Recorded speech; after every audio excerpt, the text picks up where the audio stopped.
नमस्कार साथियों, एक बार आप सभी का फिर से स्वागत है आपके अपने यूट्यूब चैनल स्पेशल एजुकेशन में। हम लोग आज पढ़ेंगे सेरेब्रल पॉल्सी अर्थात मस्तिष्क पक्षाघात, जिसके अंतर्गत हम लोग पढ़ेंगे आज इसकी अवधारणा, अर्थ, definition, causes, prevention, types, educational implication आदि। तो आइए जानते हैं सेरेब्रल पॉल्सी की अवधारणा या मीनिंग क्या होती है। इसमें बताया गया है कि सीपी अर्थात सेरेब्रल पॉल्सी आंदोलन विकारों का एक समूह है। मस्तिष्क पक्षाघात में यानी कि सेरेब्रल पॉल्सी में कठोर मांसपेशियां, कमजोर मांसपेशियां और कंपन शामिल है। प्रसिद्ध शल्य चिकित्सक विलियम लिटिल ने सन 1760 ईस्वी में बच्चों की मांसपेशियों एवं हाथ पैर को कड़ा बताया। ऐसे बच्चों को वस्तु पकड़ने, चलने, सुनने, बोलने तथा लुढ़कने में कठिनाई होती है, जिसे लिटिल्स रोग अब प्रमस्तिष्कीय पक्षाघात के नाम से जाना जाता है। अर्थात जिस किसी भी व्यक्ति को सेरेब्रल पॉल्सी होती है उसकी मांसपेशियां कमजोर एवं कठोर होती हैं तथा वो कंपन करती रहती हैं। विलियम लिटिल ने बताया था कि जिस बच्चे को सेरेब्रल पॉल्सी होती है उसे वस्तुओं को पकड़ने, बोलने, सुनने आदि में कठिनाई होती है और बच्चों की इस रोग को लिटिल्स रोग के नाम से ही जाना जाता है। सेरेब्रल पॉल्सी की डेफिनेशन होती है बोर्से एवं पैरेट के अनुसार सेरेब्रल पॉल्सी एक जटिल अवस्था है जो जीवन के प्रथम 3 वर्षों में हुई मस्तिष्कीय क्षति के कारण होती है। यह विकार मस्तिष्क के संचलन नियंत्रण केंद्र में हुई क्षति के कारण होता है। अर्थात प्रमस्तिष्कीय पक्षाघात यानी कि सेरेब्रल पॉल्सी बचपन के 3 वर्षों में यदि मस्तिष्क में किसी भी प्रकार की हानि होती है उस वजह से होती है, जो कि मस्तिष्क के नियंत्रण में क्षति के कारण होती है। अब हम लोग पढ़ेंगे सेरेब्रल पॉल्सी के कॉजेज अर्थात कारण। जैसा कि बताया गया है कि इस बीमारी को अंग्रेजी सर्जन विलियम लिटिल ने 1860 में पता लगाया तथा इसके कारण निम्नवत हैं। नंबर 1, मस्तिष्क में चोट लगने के कारण मस्तिष्क के विकास में व्यवधान। गर्भावस्था के दौरान मां को संक्रमण तथा जन्म के पूर्व के कारण में शामिल है कम रक्त या ऑक्सीजन की पूर्ति तथा मां द्वारा पकड़ा गया संक्रमण जैसे रूबेला, चिकनपॉक्स आदि तथा स्ट्रोक, जहां बच्चे के मस्तिष्क में रक्त स्त्राव होता है। अजन्मे बच्चे के सिर पर चोट तथा जन्म के समय के कारणों में शामिल है सिर में गंभीर चोट लगना, दम घुटना, मस्तिष्क को पर्याप्त ऑक्सीजन न मिल पाना तथा जन्म के बाद के कारणों में शामिल है बहुत कम रक्त शर्करा का स्तर यानी कि शुगर लेवल कम हो जाना, मस्तिष्क का संक्रमण जैसे मेनिंजाइटिस, दुर्घटनाएं और पोषण में कमी इत्यादि कारण होते हैं। अब हम लोग पढ़ेंगे टाइप्स ऑफ सेरेब्रल पॉल्सी। जैसा कि बताया गया है कि सीपी को 4 प्रमुख प्रकारों में बांटा गया है। Number 1, spastic CP. यह सीपी का सबसे आम प्रकार है जो मांसपेशियों में अकड़न या ऐंठन का कारण बनता है, यानी कि स्पॉस्टिक सीपी के कारण मांसपेशियां अकड़ जाती हैं।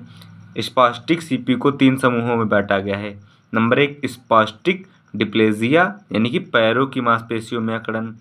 नंबर 2, स्पॉस्टिक हेमीप्लेजिया यानी कि शरीर के आधे हिस्से को प्रभावित करता है। स्पॉस्टिक क्वाड्रिप्लेजिया यानी कि धड़ और चेहरे के साथ साथ सभी 4 अंगों को प्रभावित करता है। तथा नंबर 2 पर है डिस्किनेटिक सेरेब्रल पॉल्सी, जिसमें बताया गया है कि यह मांसपेशियों को या तो कसने या ढीला करने का कारण बन सकती हैं, जिससे बोलने में और लार टपकने का कारण बनती है। डिस्किनेटिक सीपी को 3 समूहों में बांटा गया है। नंबर 1, एथेटाइड यानी कि मुड़, धीमी और सुडौल गति।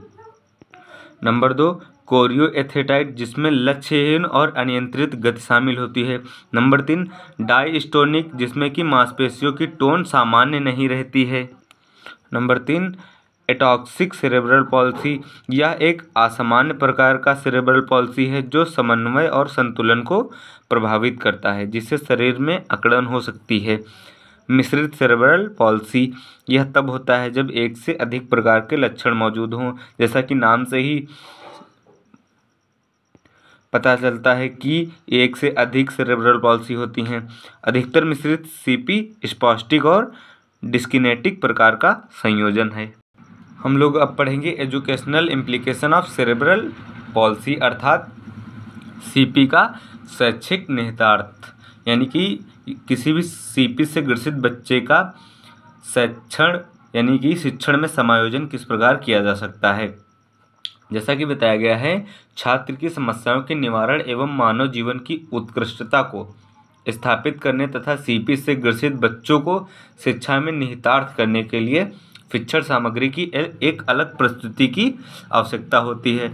अर्थात जो हमारा टीएलएम अर्थात टीचिंग लर्निंग मटेरियल होता है वो सीपी से ग्रसित बच्चों के लिए उनके अप्रोप्रिएट अर्थात अनुकूलित होना चाहिए। सीपी की गंभीरता और बच्चे की ज़रूरतों के आधार पर आप कई शैक्षिक सेवा प्रदाताओं के साथ काम कर सकते हैं, जिसमें से शामिल हैं भौतिक चिकित्सक यानी कि पीटी टीचर, जो लोग सकल मोटर फंक्शन का मूल्यांकन करने, आंदोलन की समस्याओं का इलाज करने और आंदोलन कौशल के विकास की सुविधा प्रदान करने में विशेषज्ञ हैं। तथा नंबर 2 पर व्यावसायिक चिकित्सक यानी कि ओटी टीचर यानी कि ऑक्यूपेशनल थेरेपिस्ट मोटर और संवेदी हानि का मूल्यांकन करते हैं और एक ठीक मोटर कौशल विकसित करने के लिए काम करते हैं। तथा नंबर 3 पे हैं स्पीच लैंग्वेज पैथोलॉजिस्ट यानी कि एसएलपी, जो चेहरे, मुंह, गले और छाती में और आसपास की मांसपेशियों से जुड़े कार्यों को संबोधित करते हैं, जिसमें चिंताएं, सांस लेना, खेलना शामिल है। नीचे कुछ उदाहरण दिए गए हैं जिसमें सीपी बच्चों को बचपन से ही निहित होने की आवश्यकता होती है, जैसे कि सुरक्षित उचित परिवहन जैसे व्हीलचेयर, सुलभ बस आदि, शैक्षिक और चिकित्सीय सेवाएं, व्यावसायिक, शारीरिक या भाषण चिकित्सा, अनुकूली उपकरण जैसे प्रवण स्टैंडर या व्हीलचेयर, पर्यावरण अनुकूलन, दृश्य एवं श्रवण क्षमताओं को अधिक करने हेतु संवर्धित संचार उपकरण ताकि बच्चा दैनिक दिनचर्या में भाग ले सके। शिक्षा व्यवस्था में इन शारीरिक जरूरतों के अलावा सीपी वाले बच्चों को भावनात्मक मुद्दों जैसे सामाजिक एकीकरण और सहकर्मी संबंधों के सहायता की आवश्यकता हो सकती है। प्रत्येक नए विकासात्मक स्तर पर इन मुद्दों पर विशेष ध्यान देने की आवश्यकता हो सकती है। अब हम लोग पढ़ेंगे मैनेजमेंट ऑफ सेरेब्रल पॉल्सी यानी कि सीपी का प्रबंधन, जिसमें बताया गया है कि सेरेब्रल पॉल्सी प्रबंधन के लिए एक बहुविषयक दृष्टिकोण की आवश्यकता होती है। कामकाज, विकलांगता और स्वास्थ्य के अंतर्राष्ट्रीय वर्गीकरण के अनुरूप विकलांगता, कार्य पसंद और स्वतंत्रता को अधिकतम करने पर ध्यान केंद्रित करना। टीम में एक बाल रोग विशेषज्ञ, एक स्वास्थ्य अंगतुक, एक सामाजिक कार्यकर्ता, एक फिजियोथेरेपिस्ट, एक ऑर्थोटिस्ट, एक भाषण और एक भाषा चिकित्सक, एक व्यावसायिक चिकित्सक शामिल हो सकते हैं। यानी कि किसी भी सेरेब्रल पॉल्सी से ग्रसित बच्चे का प्रबंधन करने के लिए इतने लोगों की आवश्यकता होती ही है। सीपी के लिए एक शिक्षक, मनोवैज्ञानिक, एक ऑर्थोपेडिक सर्जन, एक न्यूरोलॉजिस्ट और एक न्यूरोसर्जन की आवश्यकता होती है।